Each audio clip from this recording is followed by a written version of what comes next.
Shalom, selamat pagi Bapak Ibu Saudara semua. Bersyukur kita kembali bertemu pagi hari ini. Ada sukacita di antara kita semua. Amin. Puji Tuhan, karena hari-hari kita lalui bersama Tuhan. Amin. Mari sebelum kita memulai ibadah kita pagi hari ini, kita masuk ke dalam doa. Tuhan, kami bersyukur pagi hari ini. Tuhan yang mengumpulkan kami, Tuhan yang mempersatukan kami pagi ini Tuhan untuk beribadah kembali. Biarlah Tuhan setiap kami dimanapun kami berada, kami mau mempersiapkan hati kami untuk memberikan yang terbaik buat Tuhan. Kami rindu menikmati puji-pujian, kami rindu menikmati penyembahan, kami rindu hadirat-Mu Tuhan, kami rasakan. Terima kasih Tuhan, terima kasih. Kami bersyukur buat penyertaan Tuhan sampai pada hari ini Tuhan. Terima kasih Bapa. Kami mau serahkan ibadah kami dari awal hingga akhir ke dalam tangan Tuhan. Haleluya. Amin. Puji Tuhan. Mari kita bersukacita karena hari-hari kita dilalui bersama Tuhan. Hari-hariku lalui bersama Yesus.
Selalu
Haleluya.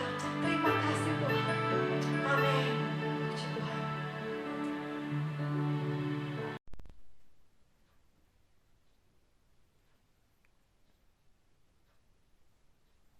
Bapak Ibu Saudara sekalian, mari kita berdoa untuk pemberitaan firman Tuhan. Bapa Surgawi, Bapa yang kami kenal, di dalam nama Tuhan Yesus Kristus, kami memohon pertolongan Tuhan pada saat ini untuk uraian firman Tuhan yang akan dibagikan kepada jemaat sekalian yang ada di tempat ini.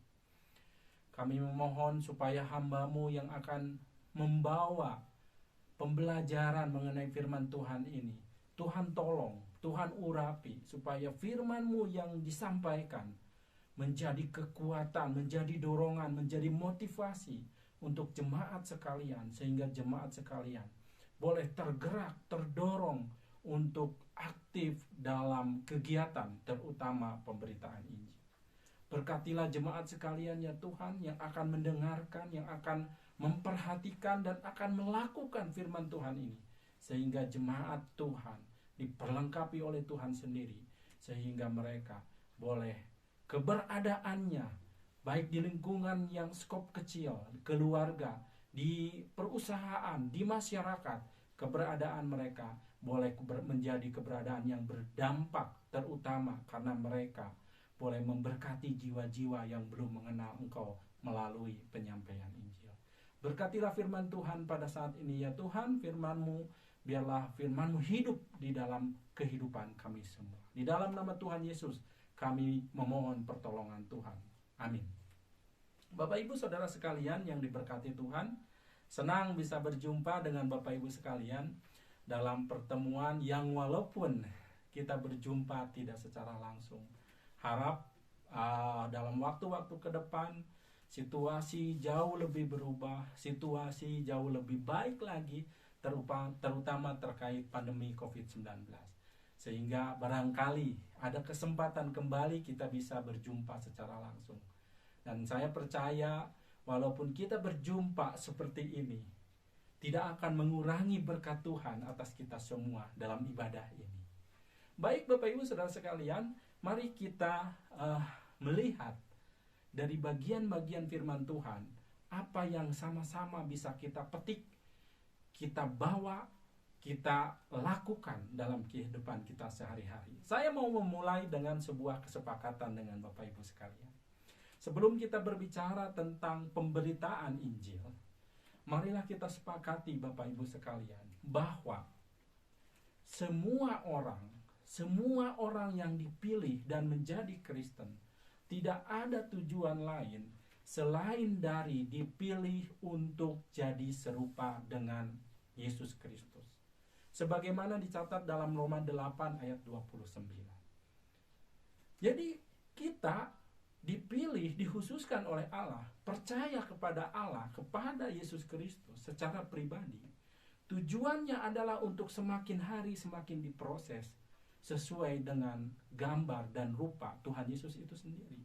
Karena apa alasannya Bapak Ibu sekalian? Alasannya adalah karena hanya Tuhan Yesus saja yang berkenan kepada Allah. Mestinya kita ingat, barangkali pasti kita ingat ya, peristiwa pembaptisan yang dialami oleh Tuhan Yesus waktu itu melalui Yohanes. Ada suara langsung Allah dari surga yang berkata, "Inilah anakku, kepadanya lah aku berkenan." Jadi Bapak Ibu sekalian, tidak ada tujuan lain berdasarkan ayat ini. Semua orang selain dari harus menjadi gambaran Yesus Kristus. Karena hanya kepada Tuhan Yesus Kristuslah Allah berkenan. Sehingga itulah usaha kita dalam semua proses kehidupan kita, yaitu untuk hidup seperti gambaran anaknya tersebut. Dengan hidup seperti itu, kita akan memungkinkan atau akan dimungkinkan untuk ada di hadirat Tuhan. Karena Tuhan melihat Yesus Kristus yang ada di dalam diri kita. Nah, bagi orang-orang yang di luar kekristenan, Bapak Ibu Saudara sekalian, proses ini tidak mungkin terjadi. Proses untuk segambar atau menjadi serupa dengan Tuhan Yesus itu nggak mungkin terjadi. Bisa terjadi hanya jika orang-orang tersebut terlebih dahulu menerima Tuhan sebagai Tuhan dan Juru Selamat. Sebelum masuk lebih dalam tentang hal ini, saya ingin kita membuka teksnya dulu ya Bapak Ibu Saudara sekalian. Yaitu Kisah Rasul pasal 1 ayatnya yang ke-8. Tentu ini bukan teks yang asing bagi kita, bagi Bapak Ibu sekalian. Barangkali Bapak Ibu sekalian pernah membacanya berulang-ulang, menghafalnya bahkan, atau bahkan mempelajari dan kemudian menyampaikan, mengajarkan dan berkhotbah dari teks ini. Tetapi hari ini kita akan barangkali bagi Bapak Ibu yang sudah mengetahui sudut pandang yang saya akan sampaikan, ini akan sebagai pengingat. Tapi bagi Bapak Ibu yang baru melihat sudut pandang sebagaimana yang saya akan sampaikan, ini sebagai informasi. Tetapi bagi Bapak Ibu yang barangkali sama sekali tidak tahu, tentu ini sebagai tantangan untuk didalami. Terima kasih, mari kita lihat teksnya. Saya akan bacakan buat kita semua. Kisah Rasul pasal 1 ayat yang ke-8. Tetapi kamu akan menerima kuasa kalau Roh Kudus turun ke atasmu. Dan kamu akan menjadi saksiku mulai dari Yerusalem, Yudea, Samaria sampai ke ujung bumi. Bapak Ibu yang dikasihi Tuhan, berbicara tentang penginjilan adalah berbicara tentang bagaimana kita melakukan kehendak Tuhan. Kisah Rasul pasal 1 ayat yang ke-8 ini adalah bagian dari rencana agung atau master plan Tuhan. Rencana agung Tuhan itu, master plan Tuhan itu apa? Yaitu penyelamatan atau karya keselamatan. Rencana agung pertama Tuhan sampaikan dalam Kejadian pasal 1 ayatnya yang ke-15. Keturunanmu dan keturunannya, di situ disebut. Disebut bahwa keturunan manusia akan meremukkan kepala keturunan ular. Bukan keturunan-keturunannya, tapi keturunannya, berarti tunggal. Jadi di situ rencana penyelamatan pertama diperkuat dengan Kejadian pasal 3 ayat 20, di mana Allah mengganti pakaian yang sebelumnya dibuat oleh manusia dari dedaunan, kemudian oleh Allah diganti dengan kulit binatang. Kulit binatang yang sebagai pengganti pakaian yang sebelumnya oleh manusia dibuat, ini merupakan gambaran bahwa suatu saat nanti ada proses atau ada semacam ritual atau semacam tindakan atau peristiwa pengorbanan. Dan peristiwa itu sudah terjadi kurang lebih sebagaimana kalender kita ketahui 2021 tahun yang lalu kurang lebih. Yaitu lewat kedatangan yang namanya Tuhan Yesus Kristus. Tidak berhenti di situ. Kedatangan Tuhan Yesus Kristus menggenapi rencana agung Tuhan, master plan agung Tuhan yang suka disebut oleh istilah gereja, istilah teologi sebagai proto-evangelium, Injil pertama. Tuhan Yesus menggenapinya, lalu tidak berhenti di situ Bapak Ibu.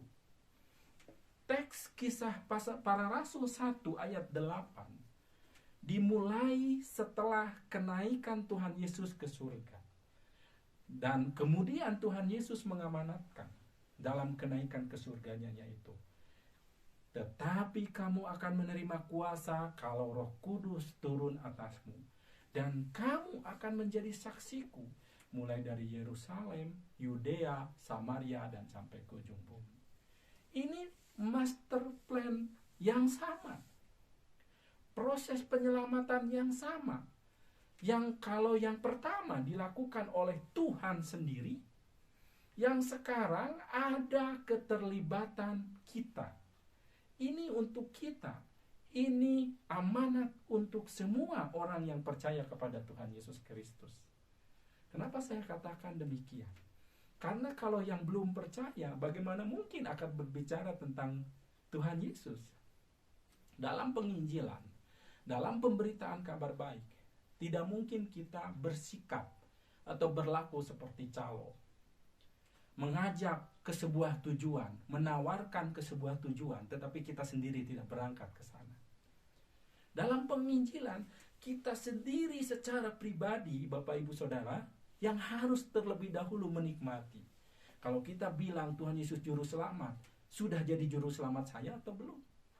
Kalau saya bilang Tuhan Yesus itu punya kuasa, saya sudah mengalami kuasanya belum? Kalau saya berkata Tuhan Yesus itu baik, saya sudah mengalami. Semua berpulang kepada diri sendiri, Bapak Ibu Saudara sekalian. Jadi, panggilan Kisah Para Rasul 1 ayat 8 adalah panggilan bagi kita semua. Mari kita masuk lebih dalam lagi. Ada 4 hal yang mau saya bagikan lewat teks ayat ini. Yang pertama, saya akan tegaskan lagi bahwa Kisah Rasul 1 ayat yang ke-8 berbicara tentang rencana agung Tuhan penyelamatan. Kalau yang pertama, sebagaimana berita perjanjian lama digenapi oleh kedatangan Tuhan Yesus Kristus, dilakukan oleh Allah secara langsung. Kali kedua, rencana agung ini dilakukan oleh Allah juga dengan cara yang berbeda. Allah sendiri, nanti kita lihat dalam uraian selanjutnya, tetapi juga melibatkan kita semua. Ini luar biasa. Siapa kita, Bapak Ibu sekalian, sehingga kita diajak? Karena sudut pandangnya adalah Allah melihat Tuhan Yesus Kristus yang ada di diri kita, di dalam diri kita, sehingga kita dilibatkan dalam pekerjaannya. Nah, yang pertama bahwa Kisah Rasul pasal 1 ayat yang ke-8 adalah rencana agung Allah untuk penyelamatan. Di situ dikatakan, tetapi kamu akan menerima kuasa kalau Roh Kudus turun atasmu. Kamu akan menjadi saksiku mulai dari Yerusalem, Yudea, Samaria, dan sampai ke ujung bumi. Berarti ini rencana Allah, ini amanat Allah, mesti dikerjakan, harus dilakukan. Penginjilan bukan pilihan, tapi kewajiban. Bukan opsi, tapi keharusan. Sampai-sampai Rasul Paulus bilang, celakalah aku jikalau aku tidak memberitakan Injil. Bagaimana dengan Bapak Ibu sekalian? Pemberitaan Injil adalah satu-satunya jalan untuk orang di luar kekristenan bisa mengikuti, menjalani proses menjadi serupa dan segambar oleh Tuhan Yesus Kristus. Tanpa pemberitaan Injil, bagaimana mereka akan mengenal Tuhan? Bagaimana akan menerima secara pribadi sebagai Tuhan dan Juru Selamat? Itu tidak mungkin. Oleh sebab itu, sekali lagi, Kisah Rasul 1 ayat 8 adalah rencana agung atau master plan Allah pada tahap keberlanjutan setelah master plan pertama melalui Tuhan Yesus Kristus tergenapi. Sekarang harus melalui kita tergenapi, yaitu penyelamatan bangsa-bangsa yang ada di seluruh dunia ini.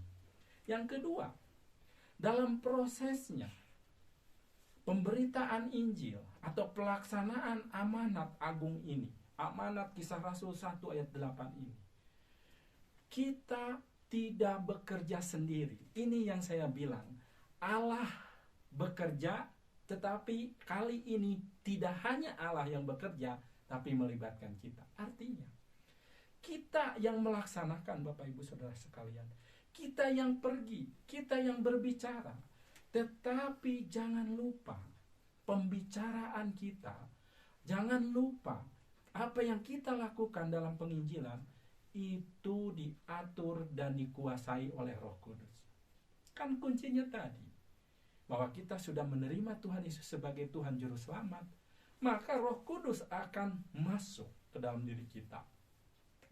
Boleh barangkali kita bisa dibilang kita sudah dibaptis roh dalam tanda kutip. Kita sudah dihinggapi, kita sudah dikuasai Roh Kudus. Dalam penginjilan pun, kuasa yang dimaksud, dipakai kata dunamos, adalah kuasa yang datang dari dalam diri kita karena relasi yang dekat dengan Tuhan melalui Roh Kudus tersebut.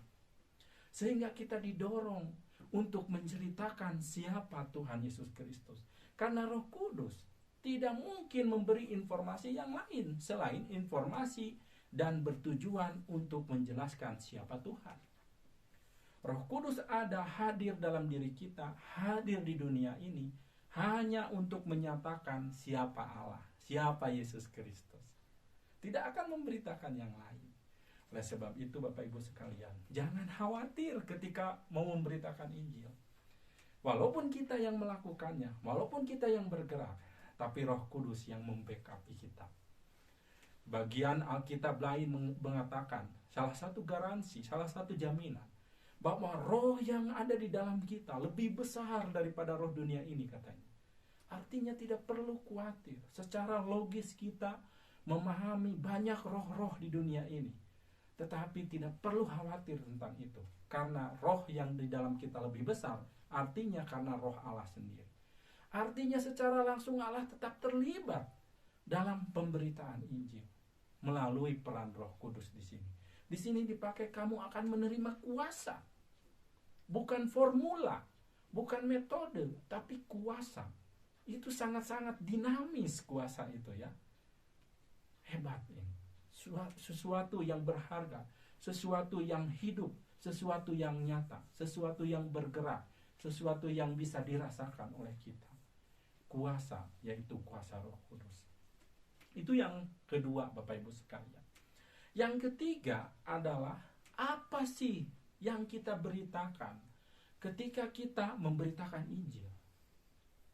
Sama seperti peran Roh Kudus tadi Bapak Ibu Saudara sekalian. Pemberitaan Injil hanya berbicara tentang satu hal, yaitu tentang Tuhan Yesus Kristus. Bapak Ibu yang dikasihi di dalam nama Tuhan Yesus Kristus, dalam pemberitaan Injil, kita tidak bisa menyelipkan sedikit pun motivasi-motivasi lain. Kita harus menjaga kemurnian pemberitaan itu sendiri. Kita harus menjaga apa yang kita beritakan. Tuhan Yesuslah satu-satunya informasi kita. Pertanyaannya, bagaimana kita bisa memberitakan Tuhan Yesus? Sedangkan banyak di antara kita, banyak di antara orang-orang Kristen, kalau ditanya siapa Tuhan Yesus, barangkali tidak bisa menjawabnya. Inilah masalahnya Bapak Ibu sekalian.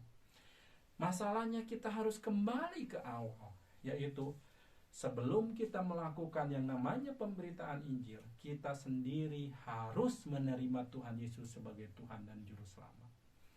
Lewat hubungan dengan Tuhan Yesus sebagai Tuhan dan Juru Selamat yang secara pribadi terbuka di situ pintu untuk saling mengenal. Oleh karena itu ada 5 tips penting yang saya ingin sampaikan Bapak Ibu sekalian, supaya kita dapat informasi yang maksimal, supaya kita dapat informasi yang banyak, yang bermutu tentang siapa Tuhan secara pribadi, bukan karena hasil bacaan atau mendengar, tapi secara pribadi bisa mengalaminya. Yang pertama, miliki hubungan yang rekat, yang erat dengan Tuhan. Mazmur 91 berkata, karena hatinya melekat kepadaku, maka aku akan melindunginya, maka aku akan menyertainya, memberkatinya. Coba bayangkan. Pujian kepada pribadi yang dicatat dalam Mazmur 91 datang dari Tuhan sendiri. Bukan dari orang lain. Kebanyakan orang kalau nggak dipuji, muji diri sendiri. Orang Jawa bilang, orang enesi ngalem dewe katanya. Nggak ada yang memuji diri sendiri. Itu tidak benar. Pujian yang paling baik, pujian yang sungguh-sungguh mesti datang dari oknum yang di luar diri kita. Dan dalam hal ini terutama Tuhan. Pemazmur dipuji oleh Tuhan. Sungguh hatinya melekat kepadaku. Hal-hal lain, perlindungan, penyertaan itu berkat dari relasi yang ada. Jadi nomor 1 itu bukan berdoa meminta berkatnya, bukan berdoa memohon perlindungannya, tetapi milikilah hubungan yang erat dengan Tuhan. Bapak Ibu sekalian pasti mengerti lah ya, Bagaimana kita bisa atau mau berkorban untuk keluarga kita. Seberapa besar pun kita seringkali berusaha mencukupi, memenuhinya. Karena apa? Karena hubungan, karena relasi. Untuk anak kita misalnya, gak terbilang materi yang kita keluarkan, bukan? Apalagi kalau anak kita sekarang sudah menginjak pada usia dewasa, bahkan barangkali sudah berumah tangga. Kita sudah berkorban yang barangkali tidak terhitung, bukan hanya materi, waktu, ya, kemudian perhatian, secara fisik, secara psikologis kita melakukannya. Kenapa itu semua kita lakukan? Karena kita punya relasi. Tidak mungkin kan Bapak Ibu lakukan itu semua kepada tiba-tiba orang yang ketemu di jalan. Tidak mungkin memperlakukan orang yang tiba-tiba baru dikenal. Kepada saya misalnya. Sama seperti kepada anggota keluarga Bapak Ibu sekalian. Tidak mungkin. Jelaskan ini, bahwa relasilah yang membuat perlakuan-perlakuan khusus kita lakukan pada seseorang. Demikian juga dengan Tuhan. Kalau kita memiliki hubungan yang dekat, yang erat dengan Tuhan, maka Tuhan akan memperlakukan kita banyak-banyak istimewa di hadapannya. Contoh Mazmur 91 tadi. Si pemazmur dipuji langsung oleh Tuhan. Maka disertakan juga selain pujian, berkat-berkat jasmaninya, perlindungannya. Mau mengalami itu?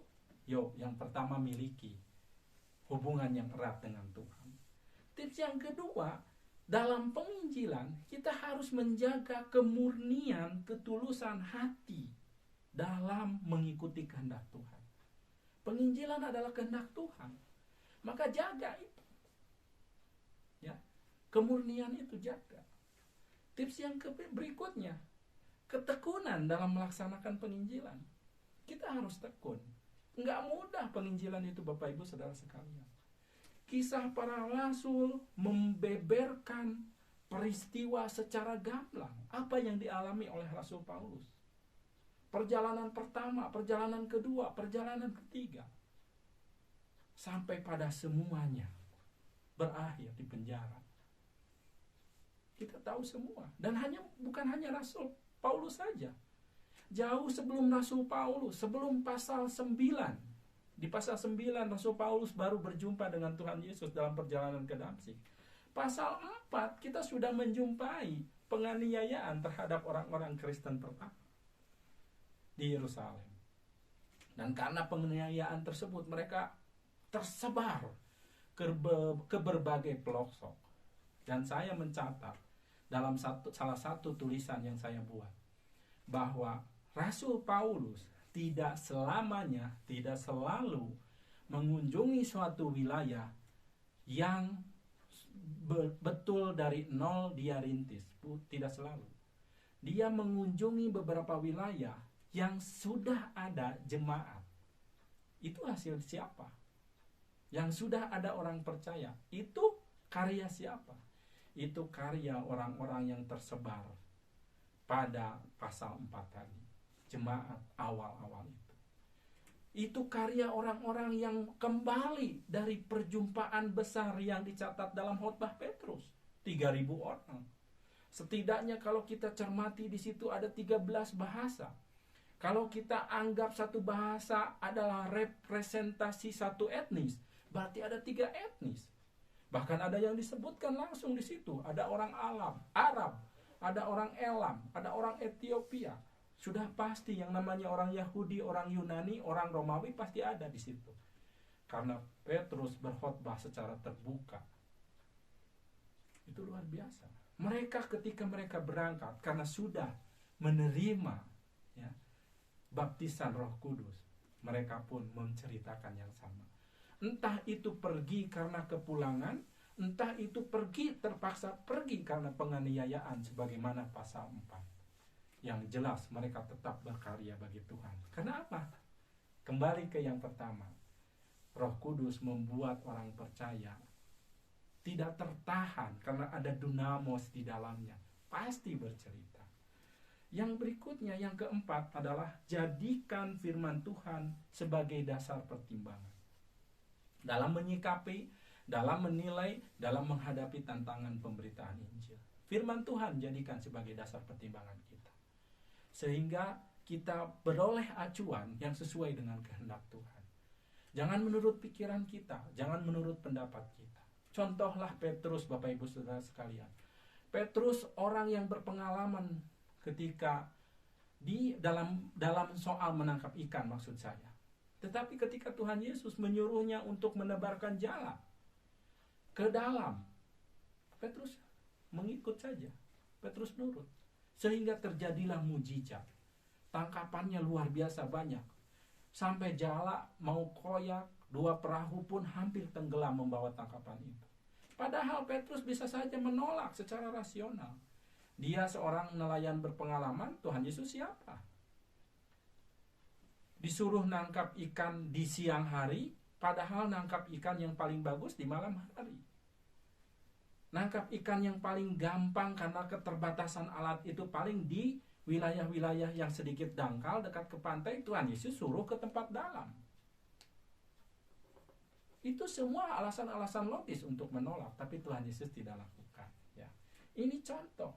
Jadikan firman Tuhan sebagai dasar pertimbangan, sehingga kepintaran kita, pengalaman kita, harta kita, apapun yang kita miliki secara manusia, nomor 2 dalam menimbang pekerjaan Tuhan. Dijadikan standar 2, kira-kira begitu.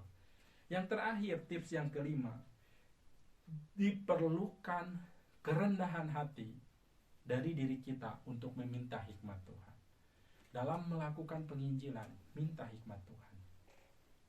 Minta tolong kepada Tuhan. Biarlah Tuhan memberi hikmat.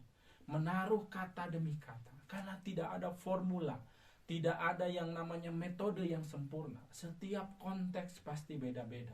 Yang paling tepat adalah metodenya Roh Kudus. Dan itu akan diberikan pada saat dibutuhkan. Demikian firman Tuhan.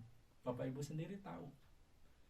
Pada saat dibutuhkan, kata-kata sekalipun akan ditaruhkan kepada lidah kita. Yakini, percaya itu.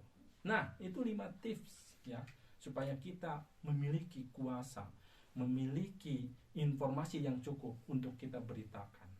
Hal yang keempat, Bapak Ibu sekalian, pemberitaan Injil berdasarkan Kisah Rasul 1 sampai 8 tidak berbicara tentang bagaimana memberitakan itu sesuai dengan bunyi ayat secara literal, terutama berbicara tentang mulai dari Yerusalem, Yudea, Samaria sampai ke ujung bumi.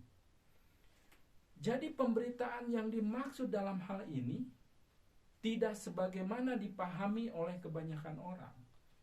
Dalam konteks gereja sekarang, banyak gereja yang mengimplementasikan pola pemberitaan Injil ini ke dalam pemahaman pemberitaan Injil harus dimulai dari keluarga, dimulai dengan orang terdekat, lalu kemudian keluar sedikit demi sedikit, seterusnya baru ke dunia lain atau ke jangkauan yang lebih luas. Itu yang dipahami. Jadi secara geografis pemahamannya tidak demikian. Karena apa, Bapak Ibu sekalian?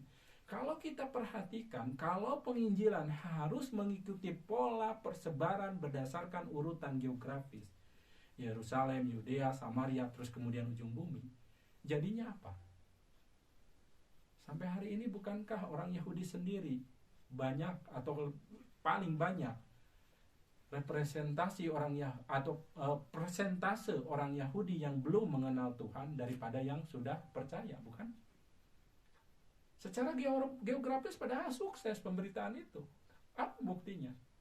Kisah Rasul bilang Injil sampai mendunia, sampai Eropa menerima Injil. Ya. Sudah pasti Yerusalem, Yudea, Samaria juga ada. Sudah pasti di wilayah-wilayah itu tercapai. Kalau hanya secara geografis sudah sukses. Tapi kenyataan dengan adanya pribadi atau orang-orang atau kelompok atau etnis orang yang belum mendengar Injil, ini menunjukkan berarti kepada kita yang dimaksud Kisah Rasul pasal 1 ayat 8 soal tempat-tempat yang disebut untuk menjadi saksi tersebut Yerusalem, Yudea, Samaria sampai ke ujung bumi tersebut. Berarti bukan hanya berbicara secara geografis, tetapi secara etnografis juga. Secara etnik. Jadi bagaimana kita melakukannya?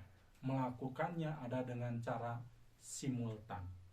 Simultan itu apa? Artinya di semua tempat yang disebutkan, di mana saja, kita jangan terapkan skala prioritas. Ini dulu baru itu, tidak. Setiap ada kesempatan dimanapun, lakukan sejarah bersamaan. Itulah simultan. Jadi dengan cara pemberitaan Injil yang simultan ini, dimanapun, kapanpun Injil bisa tersampaikan kepada orang-orang yang belum mendengar Injil. Sebagai contoh, Bapak Ibu sekalian, Bapak Ibu sekalian ingin memberitakan Injil misalnya kepada orang Timur Tengah. Hari ini tidak harus berangkat ke Timur Tengah, Bapak Ibu sekalian. Mereka ada di sekitaran kita. Di tempat-tempat wisata seperti Ciater, Cipanas. Banyak orang-orang Arab di sana. Bapak Ibu rindu menjangkau mereka, tidak harus pergi ke Timur Tengah. Pergi saja ke tempat wisata itu, injili mereka. Bapak Ibu ingin menginjili ke berbagai wilayah dunia lainnya. Bapak Ibu tidak harus pergi kalau Bapak Ibu mau. Bapak Ibu bisa pakai yang namanya media sosial. Ada internet, ada Facebook, dan lain sebagainya. Pakai itu semua, itu tidak membatasi gerak kita. Media-media sosial tersebut bukankah mampu menembus batasan-batasan geografis? Sekarang seluruh dunia bisa kita kunjungi hanya dengan melihat layar. Kita bisa berjumpa dengan orang dari manapun hanya dengan duduk di kursi dan menghadap layar. Pakai kesempatan ini untuk memberitakan Injil, bukan untuk yang lain, Bapak Ibu Saudara sekalian. Jadi yang keempat, sekali lagi saya sebutkan, Kisah Rasul pasal 1 ayat yang ke-8 memberi informasi kepada kita bahwa pemberitaan Injil tidak hanya dilakukan berdasarkan sudut pandang geografis, tetapi juga etnografis. Kedua-duanya berjalan secara simultan, tidak tahap demi tahap, tetapi bersamaan saja, dimanapun, kapanpun lakukan itu. Saya ulangi Bapak Ibu sekalian untuk mengingatkan kita semua. Jadi yang pertama, pembelajaran yang kita dapat dari Kisah Rasul pasal 1 ayat 8, bahwa pemberitaan Injil adalah rencana Allah atau master plan Allah yang luar biasa. Yang kedua, pemberitaan Injil itu adalah peran Allah sendiri melalui Roh-Nya yang kudus yang ada di dalam setiap orang percaya. Yang ketiga, isi berita Injil adalah tentang Tuhan Yesus Kristus. Tidak ada yang lain. Yang keempat, pemberitaan Injil dilakukan secara simultan, sekaligus, di segala waktu dan segala tempat. Akhirnya Bapak Ibu sekalian, saya rindu untuk membawa kita kepada satu kesimpulan di saat ini, yaitu Bapak Ibu sekalian, bahwa Kisah Para Rasul 1 ayat yang ke-8 merupakan rencana agung Tuhan dalam keselamatan atau bagi keselamatan jiwa-jiwa yang belum mengenal Tuhan. Itu yang pertama. Dan ini bisa dilakukan dan terus dilakukan secara progresif berdasarkan bantuan, dorongan, dan karya Roh Kudus dalam diri orang percaya. Yang berikutnya Bapak Ibu sekalian, yang ingin saya simpulkan adalah bahwa secara keseluruhan Kitab Para Rasul merupakan contoh, bukti yang menunjukkan kepada kita bahwa penginjilan akan berhasil, pasti berhasil kalau kita mempercayakan kehidupan kita kepada Roh Kudus. Jangan menaruh kekhawatiran di dalam keterbatasan kita. Jangan tidak mau melangkah gara-gara saya tidak pernah ikut pelatihan. Jangan tidak mau bercerita gara-gara saya tidak tahu tentang Tuhan saya kasih tahu tadi, tidak ada alasan bagi kita untuk tidak tahu Tuhan Yesus Kristus karena sudah ada Roh Kudus. Maka ingat 5 tips tadi, miliki hubungan yang erat dengan Tuhan, ya, itu yang terpenting dari 5 tips tadi, sehingga kita dapat informasi yang banyak tentang siapa Tuhan kita Yesus Kristus. Kalau informasinya banyak, wah, kita bisa memberitakan dengan mudah. Yang terakhir Bapak Ibu sekalian, sebagai kesimpulan yang saya ambil dari teks ini adalah Kisah Para Rasul memberi sebuah dasar kepada kita bahwa kita adalah orang-orang pilihan. Kisah Rasul pasal 1 ayat yang ke-8 tepatnya, bahwa kita adalah orang-orang pilihan untuk pemberitaan Injil. Pemberitaan Injil, mau tidak mau, suka tidak suka, harus dilakukan. Ini bukan pilihan, tapi ini kewajiban. Ya. Ini amanat, ini mandat dari Tuhan Yesus Kristus. Oleh sebab itu, Bapak Ibu sekalian, saya mengajak, mari kita jangan jemu-jemu memberitakan Injil. Jangan takut-takut, karena yang kita andalkan bukan kita, tapi Roh Kudus. Jangan malu-malu. Kita dilibatkan dalam perkara besar, perkara hebat di tengah-tengah dunia ini, yaitu menyelamatkan jiwa-jiwa. Tidak ada pekerjaan yang lebih hebat dari pekerjaan ini, Bapak Ibu sekalian. Pemadam keselamatan dianggap pahlawan, atau bidang-bidang pekerjaan lain yang semacamnya dianggap pahlawan, orang-orang medis. Tetapi mereka hanya seringkali bisa menyelamatkan fisik. Tetapi kita menyelamatkan jiwa. Menyelamatkan fisik sifatnya sementara, tapi menyelamatkan jiwa sifatnya kekal. Itu tugas satu-satunya kita di dalam kehidupan kita sebagai anak-anak Tuhan. Saya ulangi, kalau ini semua kita kerjakan, kalau penyampaian Injil kita lakukan, sebagaimana diamanatkan dalam Kisah Rasul 1 ayat 8, berarti kita sudah terlibat dan sedang terlibat dan akan terus terlibat dalam upaya menjadikan orang dan diri kita untuk serupa dengan anaknya. Dalam upaya untuk menjadikan orang dan diri kita untuk berkenan di hadapan Tuhan. Betapa tidak mulianya. Ini sangat mulia. Biarlah ini menantang Bapak Ibu sekalian, sehingga Bapak Ibu sekalian mulai hari ini berkomitmen akan melakukan pemberitaan Injil. Dimanapun, kapanpun, akan selalu mengingat untuk memberitakan Injil.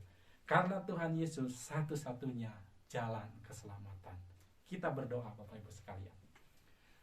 Bapa Surgawi, kami bersyukur ya Tuhan. Tuhan hari ini melalui ibadah ini dalam pemberitaan firman-Mu, Tuhan menunjukkan kepada kami bahwa penginjilan yang harus kami lakukan harus dimulai dari kami sendiri yang sudah menikmati Injil itu. Lalu kemudian kami harus meyakini bahwa penginjilan adalah rencana Tuhan, rencana agung Tuhan, master plan Tuhan. Kami juga dalam penginjilan kami harus bergantung kepada Roh-Mu yang kudus. Kami juga dalam penginjilan tidak memberitakan yang lain selain Yesus Kristus yang telah hadir, yang pernah hadir, yang akan selalu hadir dalam kehidupan orang-orang percaya. Kami dalam penginjilan harus yakin betul bahwa setiap saat, setiap waktu adalah kesempatan. Tuhan bilang kepada kami dalam teks lain firman-Mu Tuhan, tuaian memang banyak, ladang sudah menguning, tetapi penuai sedikit. Mintalah kepada Bapa yang punya tuaian. Dan Bapak Ibu Saudara sekalian yang hadir pada saat ibadah ini, Bapak Ibulah penuai-penuai yang Tuhan utus itu. Oleh sebab itu hari ini kiranya firman ini meneguhkan, mendorong, memberkati, memotivasi, sehingga Bapak Ibu semangat dalam upaya penyampaian pemberitaan kabar baik Injil keselamatan dari Tuhan Yesus Kristus. Terima kasih Bapa, di dalam nama anak-Mu yang agung dan mulia kami berdoa. Haleluya. Amin.